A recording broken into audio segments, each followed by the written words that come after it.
بسم اللہ الرحمن الرحیم۔ السلام علیکم ناظرین، میں آپ کا ہوسٹ محمد طاہر زرعی یونیورسٹی فیصل آباد کے سب کیمپس تقالپور اکاڑا سے آپ کی خدمت میں کسان کے سنگ پروگرام میں آپ کو خوش آمدید کہتا ہوں۔ ناظرین، یہ ایک اسٹوڈنٹ کی جانب سے ایک ایکٹیویٹی ہے جس میں کہ ہم اپنی ریسرچ کر رہے ہیں اور اس ریسرچ کو ہم ایک باقاعدہ پروگرام کی صورت میں آپ کے سامنے پیش کریں گے۔ ناظرین، آج ہم ایک ایسی بیماری کے بارے میں ڈسکس کریں گے، اس کے بارے میں بات چیت کریں گے جو کہ ایک بہت زیادہ بڑا ایشو بن چکا ہے، خاص طور پہ پچھلے 5 سے 10 سال میں، اور خاص طور پر پاکستان کی زمین ایسی زمین ہے جس میں کہ یہ بیماری بہت زیادہ گرو کر رہی ہے، اور اس بیماری کے بارے میں آج ہم ڈسکس کریں گے۔ اور یہ بیماری ہے ٹیٹوسکیپ کی بیماری۔ یہ ایک ایسی بیماری ہے جس کی وجہ سے کہ ہماری فصلوں کی جو ہے نا وہ پیداوار تو متاثر نہیں ہو رہی، لیکن اس کی کوالٹی بہت زیادہ متاثر ہو رہی ہے، اور جس کو کہ ہم ایکسپورٹ نہیں کر سکتے۔ تو اس بیماری کے بارے میں آپ کو بتاتا چلوں کہ اس کو 1825 میں سب سے پہلے جان فلیورس نے دریافت کیا، جس کا کہ ہمیں ذکر انسائکلوپیڈیا آف ایگریکلچر میں ملتا ہے۔ اس بیماری کے بارے میں مزید میں آپ کو بتانے سے پہلے اس فصل کے بارے میں آپ کو بتاتا چلوں کہ آلو کی فصل اس وقت دنیا کی 4تھی بڑی فصل بن چکی ہے، اور پاکستان میں بھی یہی درجہ رکھتی ہے، اور پاکستان کی بھی 4تھی بڑی فصل یہ ہے۔ اس وقت دنیا میں تقریباً 125 سے زیادہ ممالک ہیں جو آلو کو پیدا کر رہے ہیں، آلو کو گرو کر رہے ہیں، اور تقریباً ڈیلی دنیا میں 1 بلین لوگ ہیں جو کہ آلو کو کھاتے ہیں۔ اور اس کے علاوہ دنیا میں سب سے زیادہ آلو پروڈیوس کرنے والا ملک وہ چائنا ہے، جو کہ تقریباً اپنی پیداوار کا 99.5% خود ہی استعمال کرتا ہے۔ ناظرین، اس کے ساتھ آپ کو بتاتا چلوں کہ دنیا میں سب سے زیادہ سیڈ پروڈیوس کرنے والا ملک جو ہے وہ نیدرلینڈ ہے، جو کہ تقریباً 75% پوری دنیا کو سیڈ فراہم کرتا ہے، اور تقریباً اس سے سالانہ $3.5 بلین کماتا ہے۔ اور پاکستان میں آلو کی اگر ہسٹری دیکھی جائے تو سب سے پہلے پرتگالیوں کے ذریعے سے 17ویں صدی عیسوی میں اس کو جو ہے نا وہ ساحل کے ساتھ ساتھ کاشت کیا گیا۔ جب اس کی یہاں پر کاشت شروع ہو گئی ساحل کے ساتھ ساتھ، تو پھر اس کو 19ویں صدی عیسوی میں انگریزوں کے ذریعے سے شفٹ کیا گیا ملک کے برصغیر کے دوسرے علاقوں میں، اور جب پاکستان آزاد ہوا تو اس وقت تقریباً 3000 ہیکٹیئر پر جو ہے نا وہ آلو کی کاشت ہو رہی تھی، لیکن جیسے جیسے وقت گزرا اس کی کاشت میں مزید اضافہ ہوتا گیا، اور اب تقریباً پچھلے 20 سے 25 سالوں میں اس کی کاشت بہت زیادہ حد تک بڑھ چکی ہے، اور اگر پچھلے 10 سالوں میں دیکھا جائے تو یہ پاکستان کی 4تھی بڑی فصل بن چکی ہے، اور اگر لاسٹ ایئر 2018 کی بات کی جائے تو تقریباً 40,000 ٹن پاکستان نے آلو کو پیدا کیا ہے۔ تو اور پاکستان کی خود کی جو ہے وہ جتنا استعمال کر سکتا ہے وہ تقریباً 25,000 ٹن خود استعمال کر سکتا ہے، باقی کے جو ہے وہ دوسرے مالک کو برآمد کرتا ہے۔ جن مالک کو وہ آلو برآمد کر رہا ہے ان میں روس کی جتنی بھی ریاستیں ہیں وہ ہیں، ایران ہے، افغانستان ہے، اور ہانگ کانگ کے ممالک ہیں۔ پاکستان جتنا بھی آلو پروڈیوس کرتا ہے، جتنا بھی وہ گرو کر رہا ہے، اس کا تقریباً 86% وہ اپنے ایک ہی صوبے سے حاصل کرتا ہے جو کہ پنجاب ہے، اور پنجاب میں بھی کچھ چند ضلع ہیں جن سے کہ وہ یہ حاصل کر رہا ہے، جن میں کہ سرفہرست ضلع اکاڑا ہے، ضلع ساہیوال ہے، پاکپتن ہے، توبہ ٹیک سنگھ ہے، قصور ہے، کھانیوال ہے، اور لاہور شامل ہے۔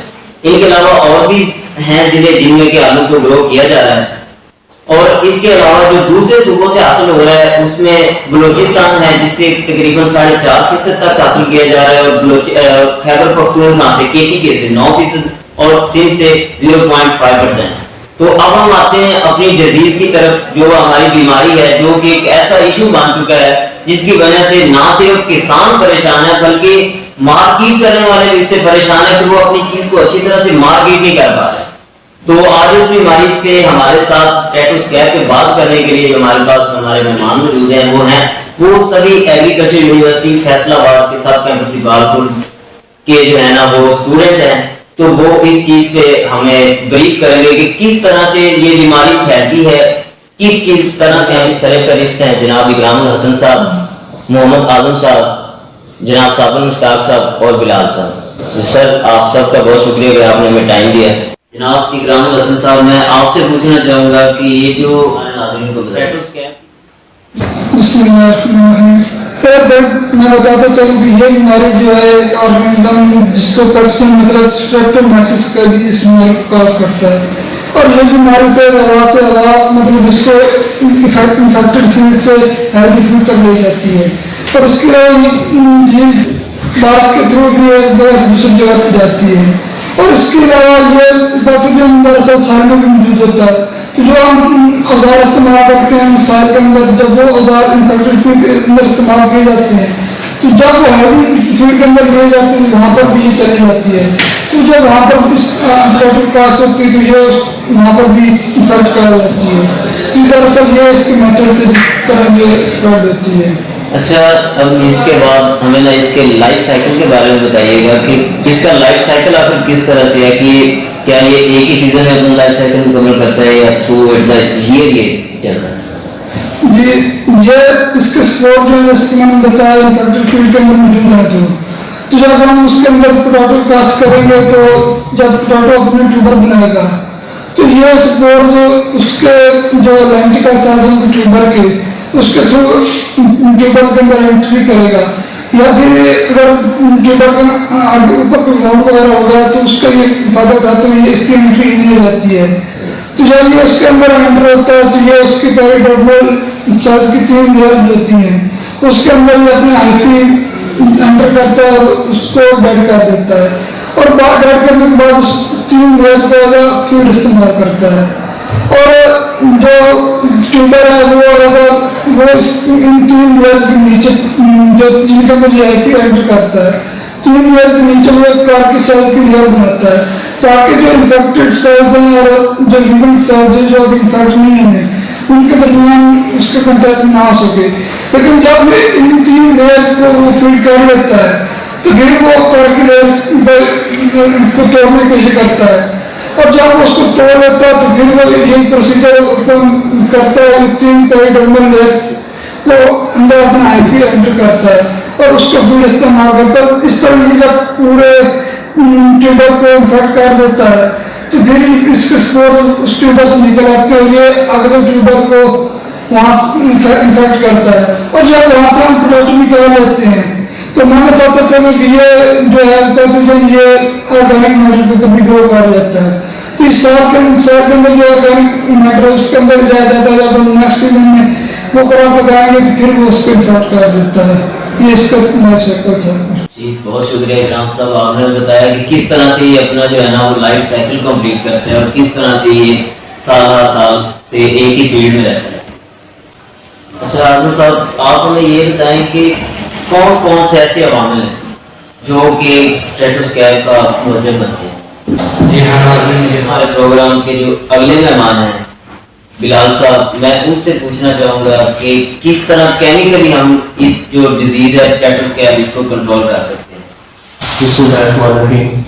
ہم اسٹیٹوسکیپ اس کو کیمیکلی مکمل طور پہ کنٹرول نہیں کیا جا سکتا، لیکن یہ ہے کہ اس کو مینج کیا جا سکتا ہے۔ مینج کرنے کے لیے ہم نے 2 طریقے جو ہیں کیمیکل کے وہ استعمال کرتے ہیں۔ اس میں ایک پہلے نمبر پہ آتا ہے سیڈ ٹریٹمنٹ، کہ دوسرے نمبر پہ آتا ہے فلڈنگ کرنا ہے، مطلب کیمیکل کو فلڈ کر کے جو سوئل یہ اسٹیٹوسکیپ سوئل کو ڈیزیز ہے ٹھیک ہے، اس کے جو سپورس کوئی ہوسٹ وہاں پہ ہے اس کو کنٹرول کرنے کے لیے مینج کرنے کے لیے ہم 2 طریقے استعمال کرتے ہیں۔ تو کون کون سے ایسے کیمیکل ہیں جو ہمارے ناظرین کو آپ سجیسٹ کرنا چاہیں گے کہ یہ کیمیکل استعمال کر کے ہم جو ہے نا اس ڈیزیز کو کنٹرول کر سکتے ہیں؟ بہت سے کیمیکلز استعمال ہوتے ہیں، لیکن ان میں جو نمایاں طور پہ جو استعمال کیے جاتے ہیں ان میں ڈائی فینوکیناز، اور دوسرے نمبر پہ آئے گا ویلیڈامائسین، اس کے بعد بائی فینتھرین، مینکوزیب اور میٹا سوڈیم جو استعمال کرتے ہیں ہم۔ اس کے علاوہ ایلیمنٹل سلفر وہ استعمال کر سکتے ہیں، بورک ایسڈ استعمال کر سکتے ہیں۔ یہ ہے کیمیکل جو ہم عام طور پہ استعمال کرتے ہیں۔ جی بلال صاحب، جیسا کہ آپ نے بتایا کہ مختلف کیمیکل اور ان کے آپ نے ہمیں نام بھی بتایا کہ جن کو استعمال کر کے ہم اسٹیٹوسکیپ کی جو بیماری ہے اس کو کنٹرول کر سکتے ہیں، تو اب آپ ہمیں یہ بتائیے گا کہ کون کون سے ان میں سے کیمیکلز ہیں جن کو ہم فلڈ کر سکتے ہیں اور کون کون سے ایسے کیمیکلز ہیں جن کو کہ ہم as a seed treatment use کر سکتے ہیں؟ جی بیٹا سوڈیم اور ایلیمنٹل سلفر بورک ایسڈ. یہ جو 3 ہیں کیمیکلس ان کو ہم ایز فلڈ یوز کرتے ہیں, اور ٹائفیناکونازول, اور اس کے بعد بائیفینتھرین, مینکازول, اور جو دوسرا ایک اینٹیتھاویرمائسین. یہ کیمیکلس ہیں جن کو ہم سیڈ ٹریٹمنٹ کے طور پہ یوز کرتے ہیں. تھینک یو سو مچ بلال صاحب. جی ہاں, یہ تو آپ جان ہی چکے ہوں گے کس طرح جو ہے پیٹ کی بیماری کی وجہ سے آلو کی کوالٹی اور میں ایکسپورٹ میں مسئلہ آتا ہے. تو اس بیماری کو کنٹرول کرنے کے لیے مثلاً بایولوجیکل ہے, کیمیکل ہے, کلچرل پریکٹس ہے. تو سب سے پہلے ہم بات کریں گے کچھ ایسے عوامل ہے جو اس بیماری کی شدت کو بڑھاوا دیتے ہیں. مثلاً زمین کی نمی ہے, زمین کی تیزابیت ہے, اور فصلوں کا ریٹ. یہ 3-4 ایسی چیزیں جو اس بیماری کی شدت کو بڑھاوا دیتے ہیں. اچھا, کیا زمین کی پی ایچ کا بھی کوئی رول ہوتا ہے اس جو ڈیزیز کا جو کازنگ ایجنٹ ہے اس کو بڑھانے کے لیے, اس ڈیزیز کو پیدا کرنے کے لیے زمین کی پی ایچ کا بھی رول ہے؟ جی ہاں جی, آلو کی کاشت کے لیے جو عام پی ایچ ہے وہ 5.2 سے لے کر 8 تک, اور جو زمین کی نمی ہے وہ 80 سے لے کر 85% تک, اور جو ان کا ٹیمپریچر ہونا چاہیے وہ 75 کے ہونا چاہیے. اگر آپ زمین کی پی ایچ بڑھ جائے تو ہم آرگینک میٹر ایڈ کر سکتے ہیں, لائک کمپوسٹ, سلفر اور الومینیم سلفیٹ وغیرہ ایڈ کر کے ہم زمین کی پی ایچ کم کر سکتے ہیں.